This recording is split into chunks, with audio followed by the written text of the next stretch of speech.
तो आओ यार शुरू करते हैं बिना किसी बकचोदी के। কি বলবা সোনামণি, বলো বলো।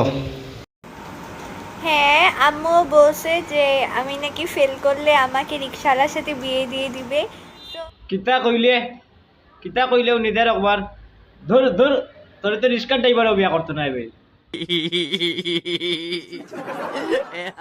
জানতাম না প্রেম কারে বলে, তুই আমারে শিখাইলি। মুলা কেতে নিয়ে আমায় আইক্যাওয়ালা বাস দিলি। আমার লাগি তোমার বাড়ি আইক্যাওয়ালা বাস লাগাইও। লিটনের ফুন্টি মুকা বাসটা ঢুকাইও। আমার লাগি তোমার বাড়ি গোলাপ লাগাইও। গোলাপ লাগাইছিলাম রে গোমাই, কুত্তায় খাইলিছে। खत्म, बाय बाय टाटा। তোর গার্লফ্রেন্ডকে ভুলে যা, আমি তোর জন্য আছি। সাব্বাস বেডি বাঘ।